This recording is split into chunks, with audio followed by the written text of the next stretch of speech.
warahmatullahi wabarakatuh. Waalaikumsalam warahmatullahi wabarakatuh. Bismillahirrahmanirrahim. A'udzubillahi an akuna minal jahilin. Kala Rasulullah, yarji'ul iman ilal Madinah kama tarji'ul haya ila hujriha. Kita akan membahas tentang hadis pendek ya. Kalau saya tidak salah, ini saya dulu nemunya di buku kitab Bukhari Muslim, di buku kitab Muslim ya. Kalau nggak salah, karena ini udah lama. Jadi saya cuma mengandalkan hafalan. Hadis itu mengatakan bahwa iman itu selalu kembali atau merujuk. Yarji'u roja ya. Yarji'ul iman. Yarji'ul imanu ilal Madinah. Ilal Madinah. Madinati.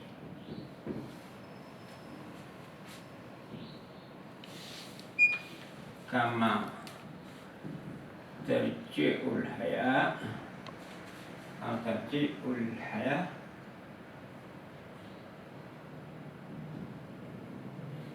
Ila hujriha. Hujriha.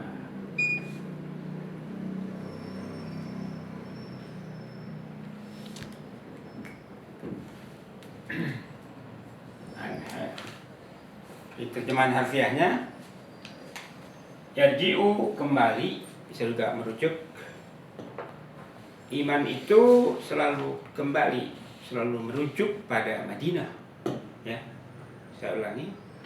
Iman itu selalu merujuk pada Madinah. Yarji'u bisa kembali, bisa merujuk atau mengacu ya. Merujuk atau mengacu.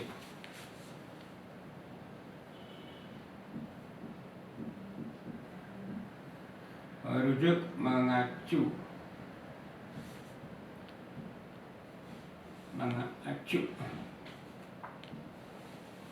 Iman itu selalu merujuk atau mengacu kepada Madinah. Seperti halnya ular, ada ya, yang kembali ke sarangnya. Jadi ini hubungan iman itu dengan Madinah ya, nggak bisa dipisahkan. Jadi ketika kita bicara iman ini tidak bisa dipisahkan dari Madinah. Intinya itu, iman tidak bisa dipisahkan dengan Madinah. Seperti halnya ular tidak bisa dipisahkan dari kandangnya, dari sarangnya. Ya.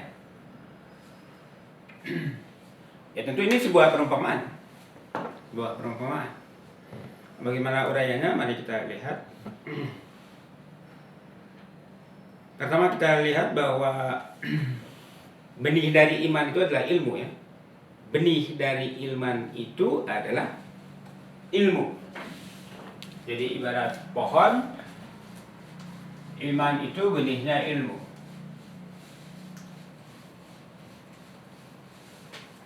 Ibarat pohon, iman itu benihnya ilmu.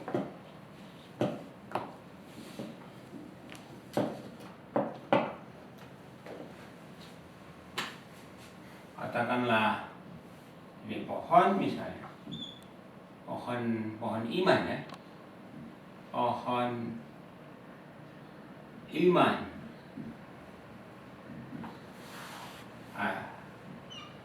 Benihnya itu ilmu. Iman apa? Iman apa aja? Apakah iman yang hak maupun batil kan? Nah ini kan perselisihan Quran ya, peristilahan Quran. Iman itu ada yang hak, ada yang batil. Nah, benihnya itu ilmu. Atau kalau pohon ya boleh benih, boleh akar ya, tapi yang tepat itu benih. Karena dari mulai sekali pembentukan iman itu ya harus dimulai dari mempelajari sebuah ilmu ya. Nah mempelajari, karena ilmunya sembarang ilmu ya bisa mempelajarinya itu mempelajari secara klasikal, belajar di sekolah gitu kan. Bisa juga secara kayak pergaulan dengan lingkungan. secara katakanlah secara naturalis gitu ya, secara naturalisasi. Jadi iman terbentuk karena pengalaman gitu kan, dengan pengalaman pergaulan dengan lingkungan dibentuklah iman. Nah kalau iman yang terbentuk oleh sembarang lingkungan, tentunya sembarang iman juga kan yang muncul kan, yang tumbuh. Nah, tapi kalau iman yang dipelajari secara sistematik, secara tertib, ya otomatis akan terbentuk misalnya iman tertentu juga, tapi yang lebih tertib gitu kan. Jadi kalau kita lihat dalam kehidupan masyarakat, iman itu kan secara ringkasnya iman itu hidup ya. Secara ringkasnya iman itu hidup. Emang apa kalau bukan hidup? Iman itu hidup. Ya, dengan demikian setiap orang hidup itu pasti beriman. Nah, cuma kalau kita baca Quran, ternyata iman itu diklasifikasi, dibagi-bagi gitu kan. Ada yang yu'minuna bil batil, kafaru billah gitu kan. Beriman, kalau beriman dengan ilmu yang batil, ya kafaru billah. Ya, jadi kalau gitu, kalau menurut Quran, ilmu ini ada yang batil, batilun lah katakanlah umum ya. Ada yang al-haq. Kalau al-haq kan jelas dari Allah. Al-haqqu min rabbika. Jadi sekali lagi, kita bicara iman apapun, apakah iman yang hak menurut Quran, amanu billah, atau batil, yu'minuna bil jibti wa tagut ya, kalau istilah Quran itu. Yu'minuna bil jibti wa tagut. Baik jibti maupun tagut itu batil semua. Jibti wa tagut batil semua. Nah, kalau al-haq ya amanu billah, beriman dengan ilmu Allah, dengan ajaran Allah. Nah, jadi intinya iman dalam bentuk hak maupun batil adalah ilmu ya, ilmu. Dan kalau kita mengacu pada hadis tadi, iman dalam bentuk apapun itu selalu mengacu pada Madinah. Jadi iman dalam bentuk apapun, apakah itu hak atau batil, iman secara umum ya, iman secara umum bisa al-haq, bisa juga al-batil. Nah, sini selalu mengacu pada Madinah. Madinah. Otomatis karena imannya juga ada yang hak, ada yang batil, ya Madinahnya juga sama. Ada Madinah al-haq, Madinatul haq, ada Madinatul batil. Ya. Ini kalau kita merujuk pada Al-Qur'an. Ya kan kalau dalam pengetahuan kita sejak kecil iman itu benar gitu kan. Siapa ngomong iman pasti benar gitu. Pasti benar, benarnya apa? Pokoknya kenapa? Karena lawan dari iman itu kafir gitu kan. Kalau orang beriman ya pasti benar. Makanya kalau udah bicara iman itu orang jadi berantem. Karena apa? Karena misalnya katakanlah kita orang Islam dikatain kafir sama orang Kristen, marah. Gitu kan? Kan jadi lucu. Padahal kalau orang Kristen ngatain kita kafir kan menurut sudut pandang dia kan? Benar nggak menurut sudut pandang dia kita kafir? Benar. Ya benar, kafir menurut dia, kafir terhadap agama dia gitu kan. Masa kita mau dibilang orang Kristen malahan kita harus heran gitu kan, harus marah kalau misalnya perlu marah. Kalau dikatain sama orang Kristen, lu beriman gitu kan, berarti kan berimannya sama Yesus Kristus. Nah, sebaliknya orang Kristen juga kalau kita bilang kamu adalah orang beriman, ya dia harus bertanya paling enggak kan, menurut saya kan Tuhannya Yesus Kristus. Kenapa saya dibilang beriman sama orang Islam? Berarti saya beriman pada Allah dong. Repot kan? Nah sebenarnya kalau kita memahami sudut pandang masing-masing, ya orang Kristen, orang Hindu, Buddha, dan orang apapun mengatain orang Islam kafir ya benar. Nah, sebenarnya kalau orang kafir mengatakan yang lain, orang Islam mengatakan yang lain kafir juga benar, karena sudut pandangnya beda. Gitu. Nah, makanya berdasarkan pemahaman ini, sebetulnya kita ini kan sama-sama beriman dan sama-sama kafir ya. Iya. Sama beriman menurut sudut pandang yang berbeda, sama kafir menurut pandang yang berbeda. Jadi ngapain harus serius amat sih ngomongnya? Dikatain kafir marah gitu kan. Tanya dulu sudut pandangnya apa gitu kan, tolak ukurnya apa. Nah, kalau tolak ukurnya Al-Qur'an, kalau tolak ukurnya Al-Qur'an ya begitu tadi. Harus jelas dong ya. Kalau bicara itu harus jelas tolak ukurnya. Kalau menurut Quran, ya hak itu ya berdasarkan ukuran Quran, ya kan? Begitu juga batil ya berdasarkan sudut pandang Quran. Jangan sembarangan gitu kan. Makanya kalau ngomong tentukan sudut pandangnya, ya kan? Artinya sudut pandang itu katakanlah bahasa lainnya perspektifnya ya, perspektifnya, cara pandangnya, cara menilainya. Ya. Jadi kalau begitu ya udah beres kan, nggak perlu berantem gitu kan. Kalau ngatain orang ngatain kafir ya, penting sama-sama ngerti istilah itu. Memang kan sering para salah paham itu kan karena nggak ada ilmu ya. Jadi tidak ada ilmu itu sumber bencana karena salah paham. Nah, tadi saya tekankan bahwa benih iman itu adalah ilmu ya. Dan ilmunya ada yang hak, ada yang batil. Yang hak itu ya benar, batil itu apa? Batil itu dari bahasa Indonesia batal. Batil itu sim fa'il. Kalau misalnya batlun kita artikan batal, katakanlah terjemahan bahasa Indonesia secara bebas. Jadi batilun itu pembatal. Nah, kenapa hak itu dalam Al-Quran, al-haq itu lawannya al-batil? Karena al-haq itu dibatalkan oleh yang batil gitu. Jadi batil itu adalah ilmu apapun yang membatalkan al-haq. Apa sih batal? Ya nggak jadi, ya kan? Wah, gue mau bangun rumah nggak jadi, kenapa? Tanahnya digusur, apa? Tanahnya misalnya dikuasai orang gitu kan. Mau bikin rumah banjiran misalnya. Ya apalah, mau bikin kue batal gitu kan, mau rapat batal. Kenapa? Ada faktor-faktor yang membatalkan. Nah, yang membatalkan itu namanya batil ya, pelakunya batil. Kalau gitu al-haq kenapa dijadikan lawan al-batil? Karena al-haq itu kebenaran itu bisa dirusak oleh si batil, si pembatal ya, si pembatal. Ya kalau sebenarnya kalau dalam bahasa Indonesia, logika bahasa Indonesia kita sehari-hari, kalau al-haq itu benar kan lawannya salah ya, lawannya salah. Oke, tapi dari Quran menggunakan peristilahan seperti itu. Lawan dari al-haq itu al-batil. Bukan al-khata ya. Kalau khata kan salah kan khata ya. Jadi al-haq balikan al-khata. Ya kalau bahasa Arab barangkali iya, tapi dari Quran enggak. Ya, jadi bagaimana ilmu itu bisa membentuk iman? Tadi kita katakan bahwa iman itu secara ringkasnya adalah hidup. Kenapa iman dikatakan hidup? Karena iman itu mencakup pikiran, perasaan, ucapan, perbuatan ya. Atau kalau pakai istilah hadis itu ada aktun bil qalbi, itu kan mencakup pikiran dan perasaan ya. Pikiran bil lisan, omongan, aspek-aspek kebahasaan, amal bil arkan, ya perilaku seluruhnya kan, perilaku kita dari mulai kita bangun tidur sampai kita tidur lagi. Nah, itulah perwujudan dari iman kita. Apapun iman itu gitu kan. Artinya ilmu apapun yang kita jalankan, itulah yang menjadi iman kita atau menjadi apa? Menjadi hidup kita. Karena yang iman yang real itu adalah iman yang berlaku, iman yang berjalan.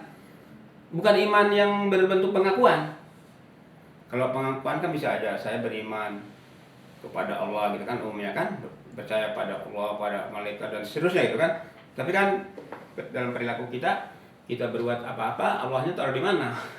Allahnya terletak di mana? Itu kita nggak jelas, gitu kan? Kadang-kadang nggak jelas. Kadang-kadang kita baru menyebut Allah itu, misalnya kalau pentok, gitu kan? Mau pentok apa? Astagfirullah. Gitu.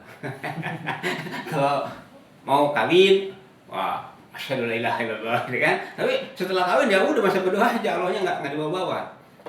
Ilmunya udah dilupain, gitu kan? Ya buktinya Qurannya asing gitu kan. Karena kalau bicara Allah kan nggak bisa terpisah dari Al-Quran. Jadi dengan kata lain, kalau kita bicara iman, benih iman dalam konteks iman yang hak, benih iman dalam konteks yang iman yang hak itu, jadi iman dalam konteks iman hak itu benihnya ilmu, al-ilmu, yang dimaksud al-ilmunya adalah Al-Quran. Nah, ini benihnya. Benih iman yang hak itu adalah Al-Quran. Ya, kalau kita tidak mempedulikan benih ini, tapi kita hidup terus, kita terus berjalan, Jadi yang kita tanam itu apa? Yang kita tanam dalam otak kita setiap hari, setiap saat itu apa? Yang kita masukkan ke dalam pikiran kita, ke dalam perasaan kita, menjadi alat kita menilai sesuatu gitu ya. Menjadi alat untuk kita menerima atau menolak. Menjadi alat bagi kita untuk menyatakan ini benar, ini salah, ini saya mau, ini saya enggak gitu ya. Apa itu? Itu kan iman semua kan? Itu kan ada otomatis harus ada sesuatu yang dalam otak. Nah, kalau yang ada dalam otak itu adalah Al-Qur'an, ya otomatis ketika kita menyatakan enggak mau atau mau terhadap sesuatu, ya ukurannya ini, sumbernya ini. Dari situ keluarnya, rujukannya itu, acuannya itu. Tapi kalau kita mengaku beriman dengan Al-Quran, sementara pikiran dan perasaan kita tidak sedikit pun dipengaruhi oleh ini, gitu kan? Ya apa? Berarti kan yang tunggu yang lain. Berarti iman kita itu hanya pengakuan. Nah, pengakuan itu kan belum tentu jadi kelakuan, gitu ya? Pengakuan belum tentu jadi kelakuan. Nah, kalau pengakuan sejalan, serasi, seirama, relevan dengan pengakuan dengan kelakuan, pengakuan itu sama dengan kelakuan, berarti pas, imannya pas. Iman dengan Tuhan ya pas gitu kan. Kalau dengan yang lain juga pas juga. Ya. Nah, karena ini iman adalah ilmu, dalam arti ilmu apapun. Nah, jadi setidaknya iman itu dibangun dari sebuah informasi ya, dari sebuah informasi berupa dogma. Nah, sering yang terjadi itu kita menerima informasi itu berupa dogma. Dogma itu apa? Dogma itu adalah ajaran yang tidak boleh dipertanyakan. Sebenarnya istilah dogma ini asalnya dari gereja Katolik ya. Dogma itu asalnya, istilah ini berlaku asalnya dari gereja Katolik. Ya, salah satu contoh dogmanya itu adalah Tuhan itu 3 tapi 1. 1 tapi 3, gitu kan? Atau 1 diri 3 oknum. 1 diri 3 oknum. Oknum itu kalau dalam bahasa Al-Quran, oknum itu nafsun gitu. Dalam bahasa Indonesia diri pribadi. Misalnya oknum polisi itu yang terkenal kan, oknum polisi itu berarti satu diri pribadi polisi. Jadi oknum. Nah, tapi karena orang Indonesia itu sering mendengar oknum itu hubungannya dengan polisi, dihubungkan yang disebut oknum ini polisi yang jahat gitu kan. Jadi seolah-olah oknum itu adalah diri yang jahat, padahal enggak. Ini buktinya dalam ajaran Katolik, Tuhan itu 1 diri 3 oknum gitu kan. Ya sebenarnya 1 diri 3 diri gitu. Yang dimaksud karena oknum itu diri. Nah, karena dogma itu adalah ajaran yang tidak bisa dipertanyakan, soalnya kalau dipertanyakan jadi bingung, yang ditanyanya bingung. Gurunya bingung. Bagaimana Pak Pendeta, kok Tuhan bisa 1 diri 3 oknum atau 3 oknum 1 diri gitu kan? Ya kan, yang jawab bingung. Pertanyaan itu sering dikatakan oleh mereka, pertanyaan demikian itu merusak iman. Berarti merusak dogma. Wah, ini kok kita jadi ngomongin agama orang. Islam juga ada padahal. Di Islam juga kayak gitu juga. Kayak saya kemarin itu kan bikin status di Facebook itu kan. Status Facebook itu kan bila sesuatu yang bersifat umum, segala apapun yang bersifat umum itu kan nggak jelas ya, nggak jelas alias abstrak.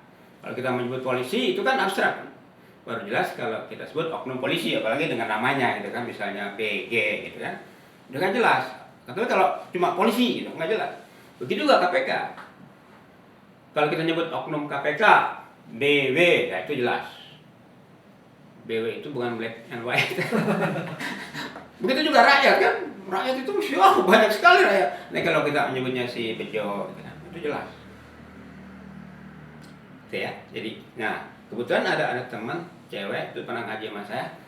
Dia nanya ke saya, Bang Husain, kalau fulan itu abstrak apa enggak? Saya bilang kalau kita menyebut sesuatu, orang misalnya fulan itu bisa ditunjuk hidungnya enggak? Nggak bisa, berarti masih abstrak. Iya kan? Si fulan misalnya kan. Terus dia bilang, wah kena dong kalau gitu malaikat dikerjain sama ibu-ibu pengajian.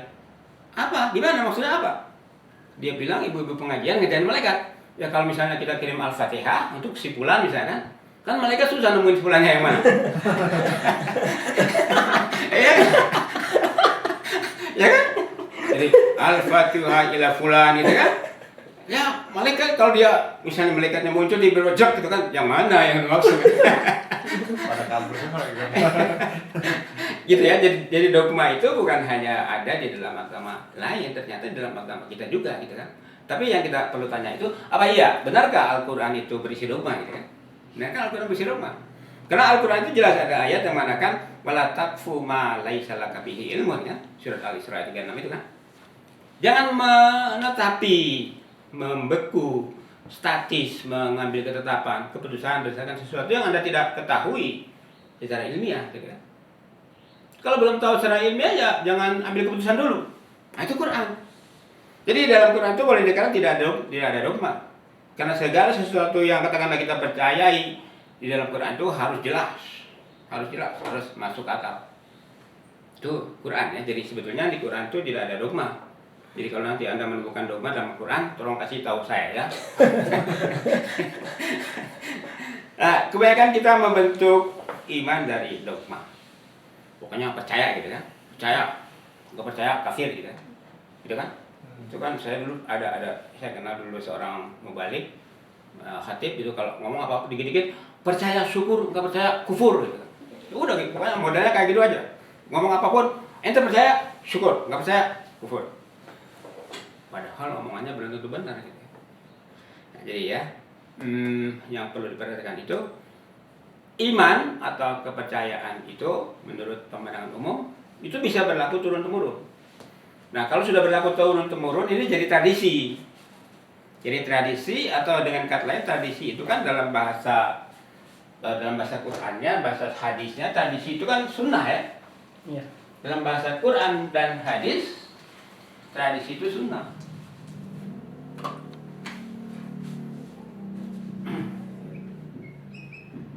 Tradisi sama dengan sunnah.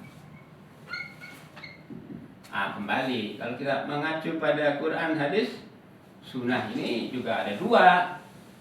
Ada sunnah yang hasanah, dari sunnatun hasanatun, ada sunnah yang sayyi'ah. Gimana tulisan sayyi'ah? Mungkin bukan? Itu kan? Sayyi'ah. Dari sya'ah, sayyi'ah, begitu ya? Sayyi'ah. Sayyi'atun. Udah nggak tulisannya juga? Coba. Ya kalau salah berarti emang ustadznya masih bego. Sayyi'atun. Dari kata kerja sa'ah ya. Sayyi'ah. Coba dicari di surat Ali Imran ayat berapa tuh, mulai dari ayat 93 ya. Rabbana inana sami'na wa nadiyan yunadi lil iman an aminu bi rabbikum fa amana.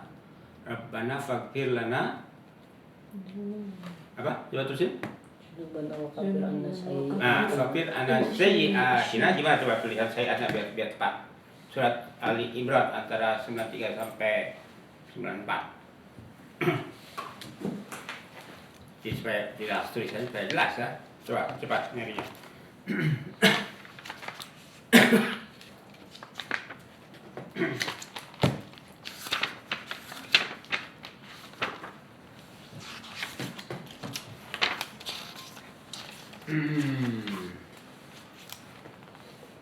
Sunnah. Ada sunnatun hasanatun, ada sunnatun sayyi'atun. Kalau nggak salah, coba diperiksa tulisannya. Ali Imran 93-94. Oke, pada lagu. Aku ya. Terus 3-4.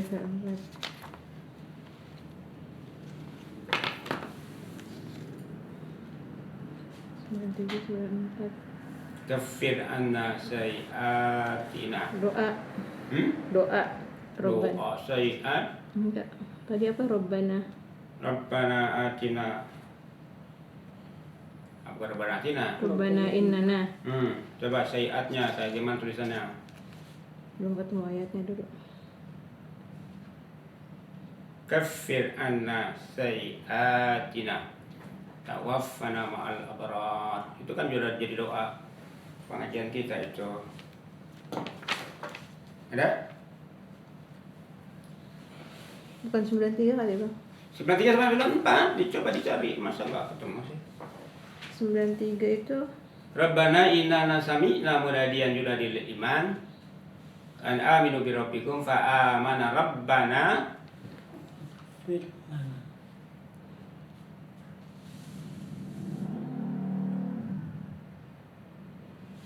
bukan deh. Bukan Robbana di Ali Imran. Iya, pokoknya cari yang Rabbana inna sami'na munadiyan yunadi lil iman. Mulai 193. 193. Ya Allah. Kita dengerin 93 doang. Makanya kuping jangan dilepas.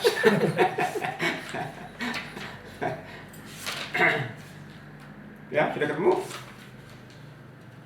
Untuk memastikan tulisan syai'at seperti apa? Syai'at. Kalian ya, belajar Quran itu jangan hanya sekedar. Saya iya, Iya begitu. tapi Nah, itu kan jamaah. Besar. banyak. Itu kan jamaah ya. Ini kan tunggal. Jadi sunnah itu ada sunnatun hasanatun, ada sunnatun sayyi'atun. Ini berdasarkan hadis ya. Ini berdasarkan sebuah hadis. Man sanna sunnatan hasanatan, ya kan? Man sanna sunnatan hasanatan fa alaihi ajruha wa ajru liman amila biha, ya, gitu ya. Wa man sanna sunnatan sayyi'atan fa alaihi ajruha wa ajru man amila biha. Jelas ya. Jadi hadis itu menegaskan bahwa iman sunnah itu terbagi menjadi sunnah hasanah, sunnah sayyi'ah. Jadi kalau kita mengacu pada Quran ada yang hak, ada yang batil gitu ya. Jadi yang hasanah itu yang hak, yang sayyi'ah yang batil. Nah, tadi apa? Dogma itu bisa jadi tradisi atau dengan kata lain bisa menjadi sunnah. Nah, coba sekarang kalau kita misalnya kita hanya manusia secara umum, yang muslim secara umum, itu mereka hanya mengenal sunnah itu sunnah Rasul ya. Mana sunnah Rasul? Nah, terus muncul istilah Bugis yang menyebut istilah sunnah sayati. Loh, mereka marah. Nah, sekarang kan lagi ramai di berita Republika ya, berita-berita sampah itu ya. Karena iya, karena wartawannya nggak mau cermat, nggak mau seksama mencari berita. Mereka cuma yang ngandelin dari mulut ke mulut, kemudian yang ngomong juga ngambil dari clipping gitu kan, dari berita-berita lama. Mereka nggak pernah mempelajari yang diajarkan Isya Bugis itu apa, Isya Bugis itu siapa gitu kan. Mereka nggak pernah berani menemui Isya Bugis secara langsung, padahal orangnya masih ada sampai sekarang kan. Ini saya bukan lagi mau belain Isya Bugis, nggak ada kepentingan saya untuk membela Isya Bugis. Tapi yang saya ingin tekankan itu, kalau orang melakukan studi apapun, dia kalau memang dia studi apa, melakukan studi itu dengan cermat, dengan teliti gitu kan, dia pasti akan menemukan sesuatu yang belum ditemukan orang gitu kan, yang belum ditemukan orang. Nah, kalau peneliti baru menemukan sesuatu yang belum ditemukan oleh peneliti lama, lalu dia memunculkan istilah baru, nah ini peneliti lama kok marah? Kenapa marah? Saya nggak nemuin itu. Ya lu nggak nemuin, kok yang nemuin disalahin sih? Gitu kan? Lucu nggak? Yang nemuin peneliti baru menemukan istilah baru atau menciptakan istilah baru misalnya kan? Boleh nggak dia bikin istilah baru? Boleh dong. Dalam ilmu, dalam kegiatan akademis itu kan tidak ada yang terlarang. Kalau memang dia menemukan sesuatu yang baru lalu dia bikin nama baru gitu kan? Coba sekarang kalau orang meneliti planet lalu dia temukan satu planet yang belum selama ini tersembunyi misalkan, lalu dia kasih nama sendiri. Terus yang para peneliti lama marah misalkan, apaan lu bikin nama planet kayak gitu? Boleh nggak dia marah? Lucu gitu. Karena yang menemukan bukan dia. Kalau dia bilang itu nggak ada, berarti memang dia belum menemukan selama ini. Jadi wajar aja kalau Isya Bugis misalnya menggunakan atau menciptakan istilah sunnah sayatin gitu kan. Sayatin itu kan cuma dari syaitan ya. Syaitan. Nah, syaitan itu kan yang hidup dengan syai'ah, ya nggak? Kalau gitu sunnah sayatin itu sama dengan sunnah sayyi'ah enggak? Sama enggak? Sama. Ini bidang kerja setan di mana kalau bukan di sini? Gitu kan?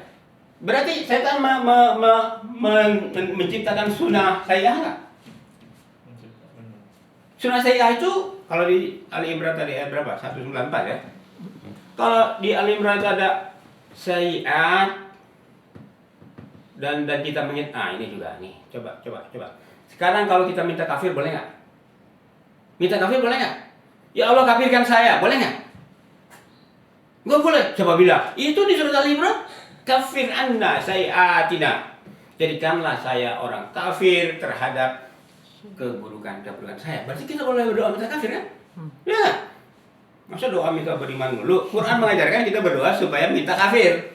Tapi kafirnya apa? Kafir anna sayiatina. Buat tawaffana, maaf, berat gitu kan.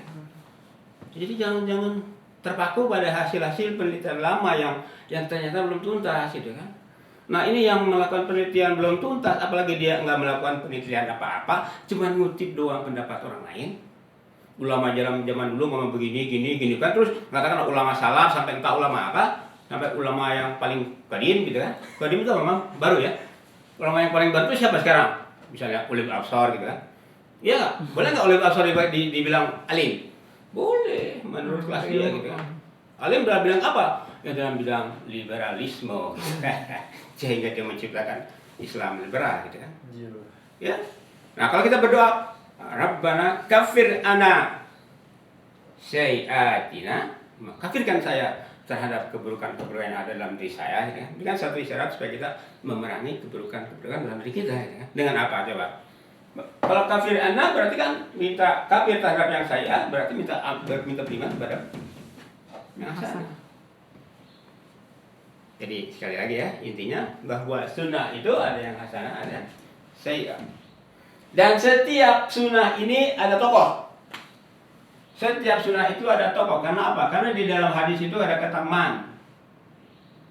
Mansana. Mansana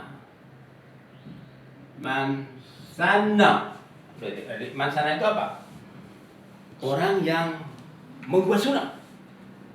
Mansana sunnatan hasanatan ya.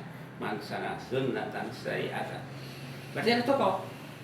Ada man ini ada tokoh. Nah, nanti kita lihat ya betapa pentingnya tokoh ini dalam hal kita bicara iman.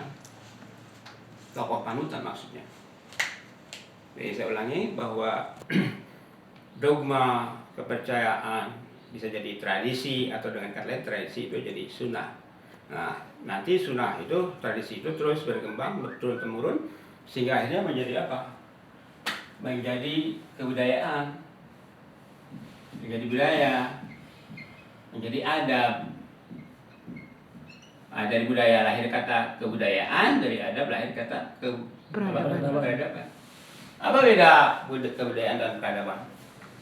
Ini kan orang berantem juga masalah ini kan. Apa beda kebudayaan dan peradaban? Padahal kalau kita cermati unsurnya apa sih? Kalau bicara kebudayaan, yang kita bicara isi otak nggak? Pikiran dan perasaan manusia nggak? Iya kan? Bicara omongan nggak? Iya. Bicara hasil kerja nggak? Karya nggak? Ini bicara kebudayaannya, bicara peradaban begitu nggak? Bicara peradaban bisa bicara isi otak manusia nggak? Iya. Bicara omongan manusia nggak? Iya. Bicara karya-karya manusia nggak? Iya. Terus bicara iman? Bicara iman bicara isi otak manusia enggak? Ya. Bicara omongan manusia enggak? Ya. Bicara kerja-kerja manusia enggak? Ya. Kalau gitu kebudayaan, peradaban, iman sarwa keneh kata orang Sunda kan? Sama aja. Ya kalau bahasa Jawanya podo wae. Ini kan semuanya kita bingung, orang bingung kan? Apa perbedaan budaya, peradaban, apalagi kalau kita bilang kebudayaan sama dengan iman, mereka lebih ribut-ribut lagi kan, sama kayak tadi bicara sunnah saja kan. Padahal intinya yang mau kita bahas ya. Kepercayaan, dogma atau ajaran yang bukan dogma juga bisa jadi tradisi, bisa jadi sunnah. Berikutnya menjadi kebudayaan, kan dilakukan terus-menerus kan, turun-temurun. Berikutnya jadi peradaban. Nah, yang menarik buat saya itu salah satu pernyataan dari Philip Kahiti ya. Philip Kahiti itu kan tokoh yang mengarang Philip Kahiti. Philip Kahiti ini orang yang mengarang History of the Arab. History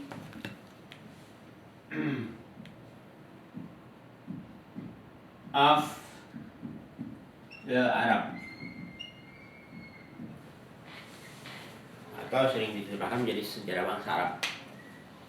Nah ini kan dalam buku Philip K. Hitti itu merupakan diakui oleh para ahli sebagai buku sejarah Arab yang paling baik, paling ilmiah, paling meyakinkan, paling pantas dirujuk. Gitu. Kenapa? Karena Philip K. Hitti ini adalah sarjana yang melakukan penelitian yang unik. Jadi segala bahan dikumpulkan sama dia yang tidak orang pikirkan dia kumpulkan, sehingga otomatis bukunya itu menjadi buku yang paling lengkap. Yang paling lengkap, paling aspek-aspeknya itu lengkap gitu kan, dibandingkan dengan buku-buku yang lain. Nah yang menarik, Philip K. Hitti itu mengatakan bahwa Islam itu pada mulanya adalah sebuah agama. Ini kata Philip K. Hitti ya.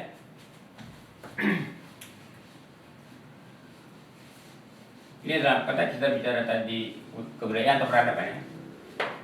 Jadi Philip K. Hitti itu mengatakan bahwa Islam itu pada mulanya sebuah agama. Islam pada mulanya sebuah agama.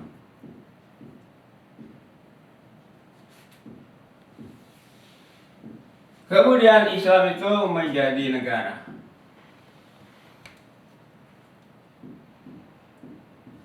Kemudian Islam itu akhirnya menjadi peradaban.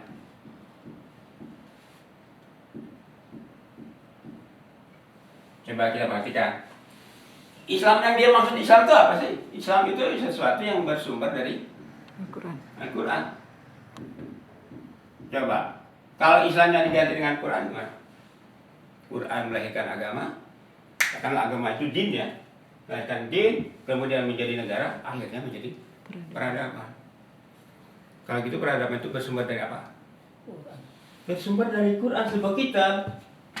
Bersumber dari sebuah kitab.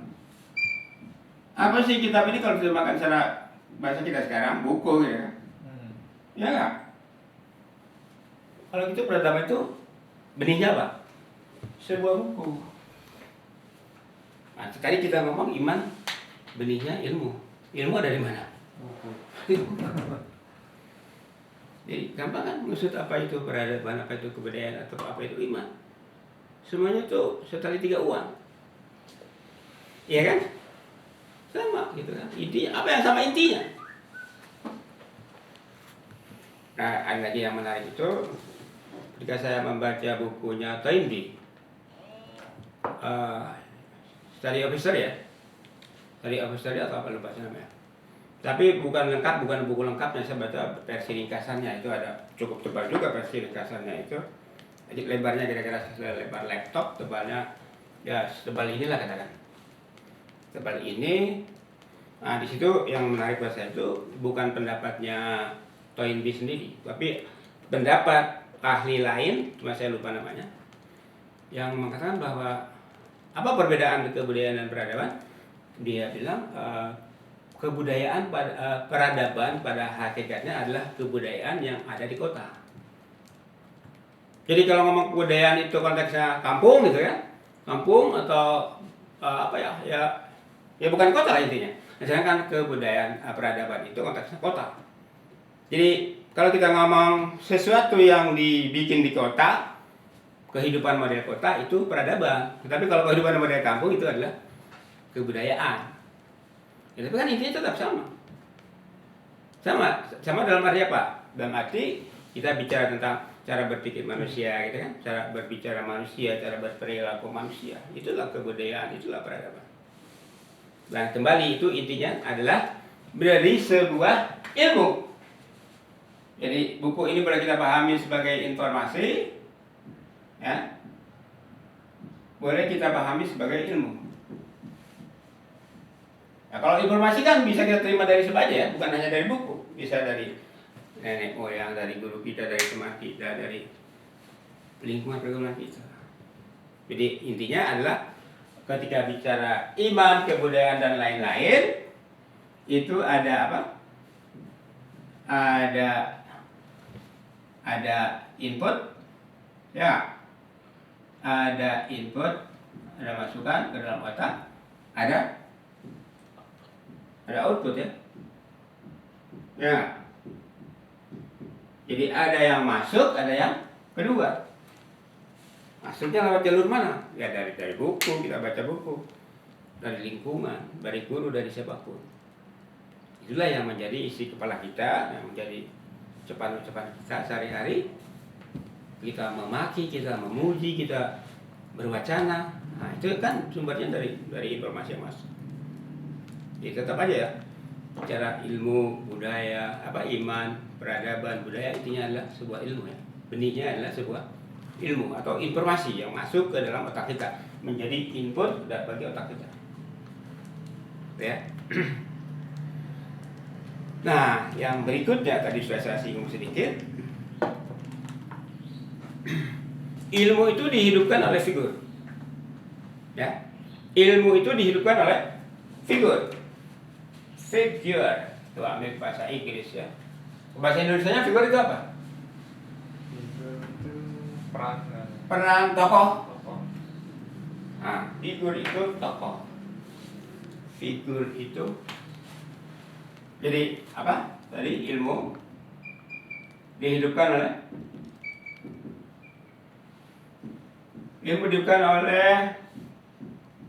figur. Figur ini bisa berarti tokoh. Nah, kalau kita mengacu pada Quran apa? Kalau kita mengacu pada Quran, figur atau tokoh itu fa'il. Fa'ilun. Fa'il apa sih artinya? Pelaku. Ya kan? Orang yang berbuat. Kalau hubungannya dengan ilmu berarti dia pelaku ilmu kan? Orang yang melaksanakan ilmu. Nah, kalau tidak ada figur, tidak ada tokoh, tidak ada fa'il, apa yang terjadi pada ilmu? Ilmu hanya akan tersimpan dalam buku. Pindahin dari buku ke kaset, tinggal di kaset gitu kan. Oh, orang bikin hard disk, masuk hard disk. Hard disk, bikin lagi CD, masuk ke CD. Dikembangkan lagi CD, jadi DVD. Ketemu lagi flash disk, ketemu lagi memory card. Masuk situ ilmu kan? Tapi nggak dari otak manusia, gimana? Apa yang terjadi? Mati. Ilmu hanya menjadi dokumen.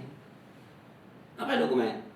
Ya ilmu yang disimpan gitu, ilmu yang diawetkan dalam bentuk tulisan, dalam bentuk lambang-lambang gitu kan. Kalau tidak ada figur, ilmu tidak hidup, tidak jadi iman, tidak jadi budaya, tidak jadi peradaban, hanya jadi wacana. Atau dengan kata lain, ilmu menjadi tidak fungsional. Tidak fungsional itu apa? Nggak berguna. La yanfa.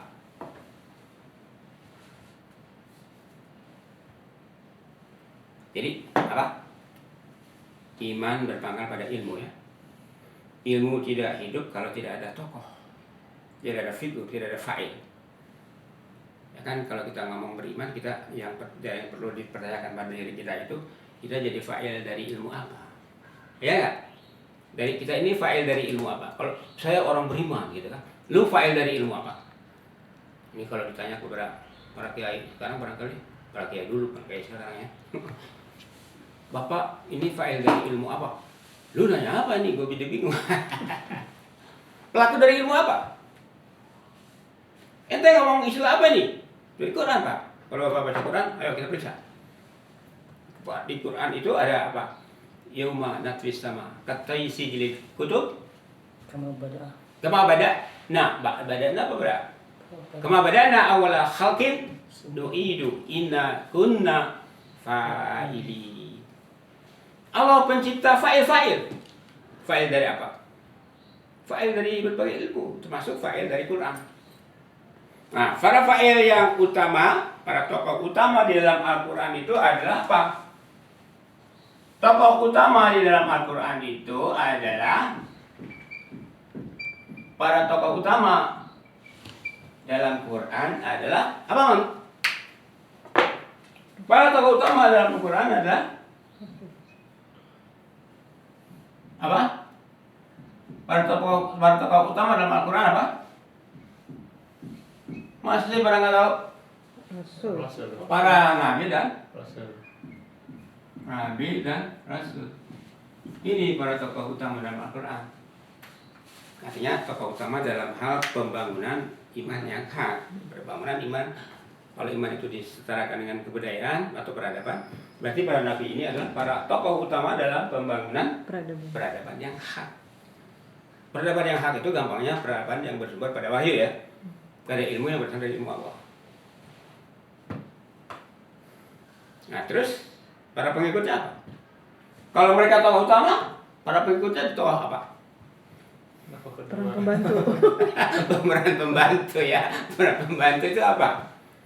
Apa figuran? Ada figur, ada figuran kan? Ada figur, ada figuran. Ya kalau ini ngomongin kan bahasa film ya. Kalau figur ya itu yang apa? Bintang film. Apa sih istilahnya? Tokoh utama dalam film itu apa? Kalau sekarang? Bintang film. Bintang film ya? Istilahnya apa sekarang? Aktor ya. Aktor. Aktor. Aktor cowok ya. Kalau cewek aktris. Nah, jadi gitu ya. Di ilmu itu dilupakan oleh tokoh. Nah, kalau dalam Al-Qur'an tokoh utama mereka Al-Qur'an itu kalau tokoh utama nabi wahyu Allah itu adalah nabi dan rasul. Ya, para pengikutnya katakanlah tokoh pelanjut itu kan. Apa istilahnya? Khalifah. Ya kan? Khalifah itu apa? Pengganti atau pelanjut. Walaupun nanti kita bisa diskusikan ya istilah khalifah punya pengertian apa gitu ya. Tapi kalau kita mengacu pada sejarah Nabi Muhammad sebagai tokoh utama wafat kan digantikan oleh Abu Bakar, disebutnya apa? Khalifah. Dan mereka itu dari Abu Bakar sampai Ali disebut apa? Khulafaur Rasyidun ya. Khulafaur Rasyidun atau Khulafaur Rasyidin yang benar? Al-Khulafaur Rasyidun atau Al-Khulafaur Rasyidin yang benar? Al-Khulafaur Rasyidin. Kalau pakai kata sifat Al-Khulafaur Rasyidun, kalau kata majmuk Khulafaur Rasyidin. Yang satu marfu, yang satu majrur. Apa itu marfu, apa itu majrur nanti gitu ya kan lu bacaan bahasa. Gitu ya. Nah, berikutnya yang perlu juga diperhatikan itu tokoh itu menjadi apa? Menjadi penghidup ilmu ya. Tokoh menjadi penghidup ilmu atau dengan kata lain tokoh itu adalah orang yang menghayati. Tokoh sama dengan orang yang menghayati. Menghayati ilmu. Apa menghayati? Hayat apa? Menghidupi. Hidup. Jadi menghayati itu maksudnya apa? Menghidupkan. Menghidupi atau menghidupkan. Membuat hidup. Membuat ilmu jadi hidup. Kalau kita selama ini memahami arti menghayati itu apa? Dengan lagu sedih menghayati mewek. Meresapi gitu kan. Lagunya gembira ya dia joget gitu kan. Baca cerita, nonton film menghayati banget. Artinya kalau sedih nangis gitu. Kalau lucu ketawa, itu menghayati. Tapi kalau dalam konteks ini menghayati itu menghidupkan. Membuat ilmu menjadi apa? Ilmu menjadi hidup. Atau tadi apa? Menjadi hidup itu kalau ilmu jadi hidup itu apa? Fungsional. Mewujud. Iya, fungsional berguna ya. Mewujud. Fungsional berguna mewujud. Mewujud itu apa? Coba. Kenapa kita menggunakan istilah mewujud? Wujud itu kan artinya ada ya. Kebalikan dari wujud apa? Kebalikan dari ada nggak apa? Nggak ada. Nggak ada itu apa dalam istilah Qur'annya? Batin. Apa? Batin nggak ada. Maksudnya gaib. Ya. Nggak ada itu gaib. Jadi mewujudkan sama dengan kebalikannya apa kalau gitu? Menggaibkan. Menggaibkan. Jadi mewujudkan itu kebalikannya menggaibkan atau menghilangkan ya. Hilang itu kan gaib ya. Cuma saya agak heran juga ketika orang menggunakan istilah raib untuk hilang. Padahal raib kalau kita baca Quran ya, raib itu kan ragu ya. La raiba ya. Ya nggak? Ya, Raib gitu kan. Kalau saya nggak tahu apakah di kamus ada, saya belum periksa ya. Tapi wah si anu raib. Padahal yang benar itu gaib ya. Ya nggak? Kalau raib itu ragu, kalau gaib hilang. Tapi hilangnya dari pandangan. Kenapa? Karena dalam kamus Yang dimaksud gaib itu bukan nggak ada.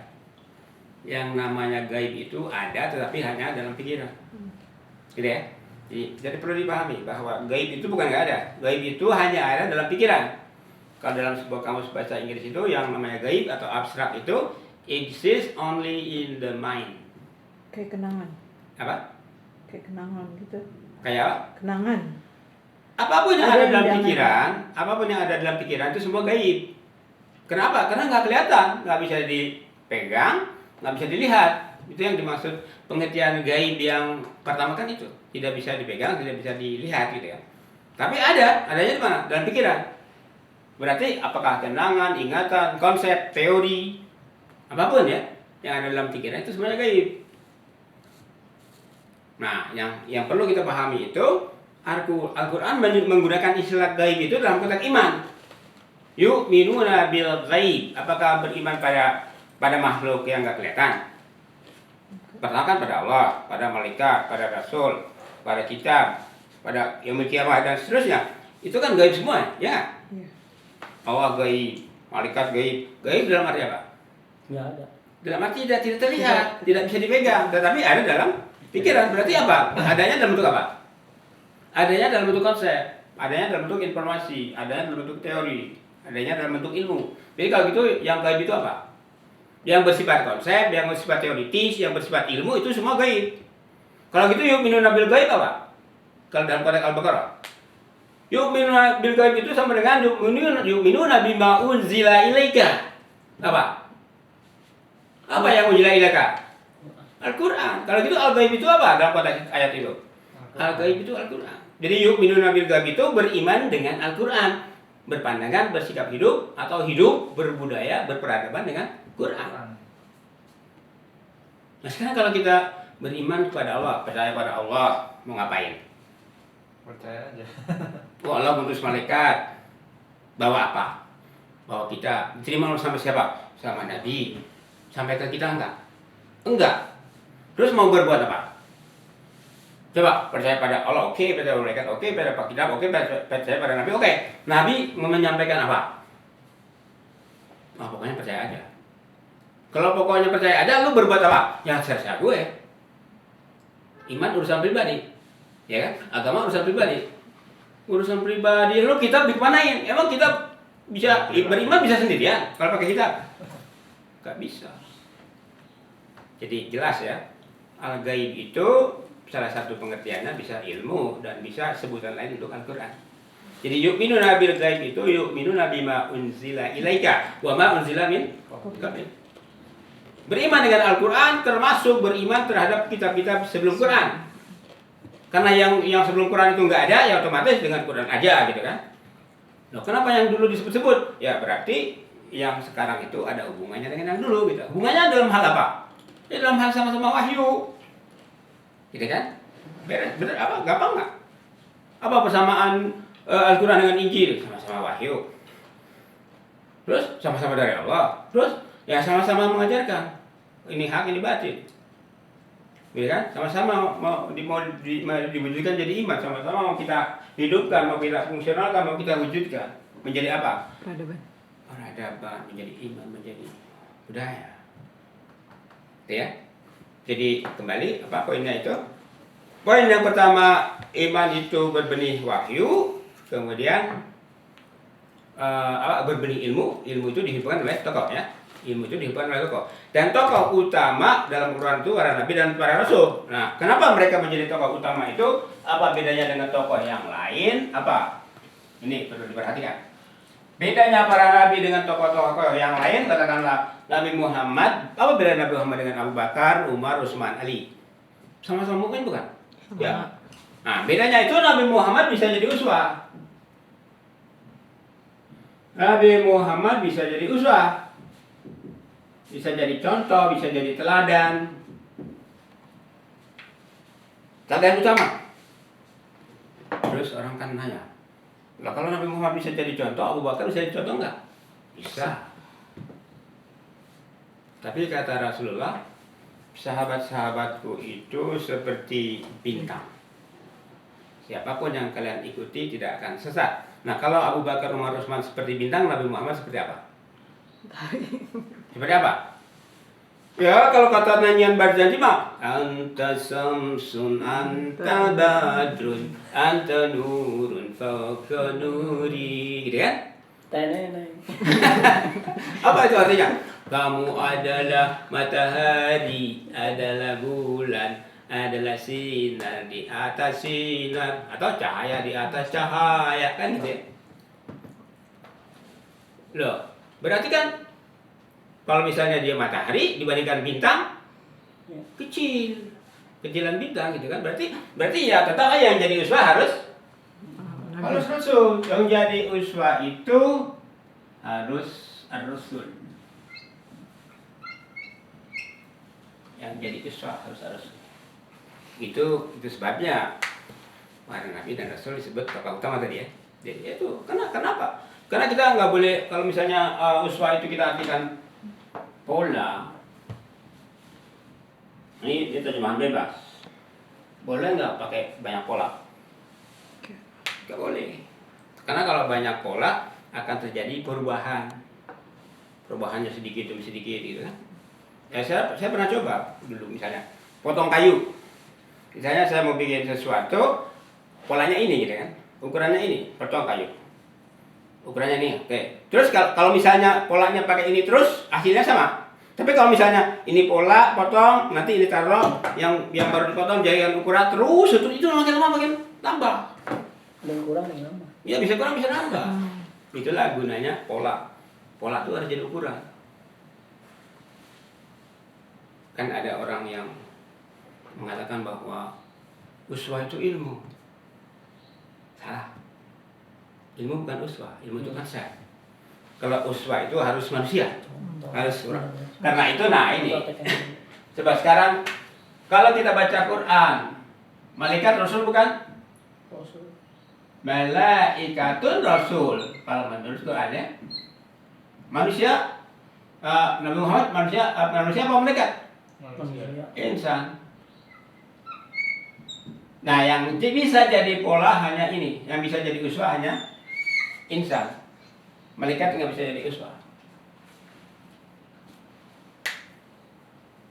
Ada kan teman kita yang mengatakan bahwa pola itu ilmu, patron itu ilmu, bukan orang. Berarti dia menafikan peran Rasul. Padahal jelas Quran menyebut Rasul itu sebagai uswah. Kenapa malaikat nggak bisa jadi uswah? Apalagi kalau cuma konsep. Konsep kan bisa ditafsirkan macam-macam. Nggak ada perwujudannya gitu. Makanya Nabi Muhammad itu atau Nabi yang menjadi uswah karena dia berwujud, dia bisa diikuti ketika dia sholat misalnya kan, selalu kama ra'aitumuni usolli kan. Pada Pak Ruyah ya, Ruyah di sini penyaksian terhadap yang dilakukan oleh Nabi Muhammad. Itu dia jadi uswah. Coba kalau malaikat sholat misalnya, Nabi Muhammad Jibril bisa lihat kalau Nabi Muhammad kan, tapi orang yang lain nggak bisa dilihat. Kecuali kalau dia muncul seperti dalam hadis Jibril itu ya, muncul sebagai manusia. Ya, tapi kan nggak selalu begitu, itu hanya sekali gitu kan. Nabi Muhammad Jibril muncul sebagai manusia itu hanya diceritakan dalam satu hadis, yang hadis itu satu-satunya hadis atau dua ya kan, ada dua versi, ada versi Bukhari Muslim, ada narasumbernya itu ada dari Ibnu Umar, ada dari Abu Hurairah ya, hadis Jibril itu versinya. Jadi ada dua hadis. Jadi itu tadi ya, tokoh utama bisa jadi uswah ya. Jadi uswah artinya bisa jadi panutan, bisa jadi pola. Nah, tapi yang berlaku umum itu bagi para tokoh itu termasuk kita. Nah, kita kan tokoh juga ya. Sekarang kita jadi tokoh nggak? Sekarang kita lagi jadi tokoh nggak? Peran kecil. Itu tokoh nggak? Tokoh. Iya, jadi tokoh. Tapi tokoh apa? Peran kecil. Peran kecil. Atau kalau misalnya ditanya tokoh hak atau batil? Bukan.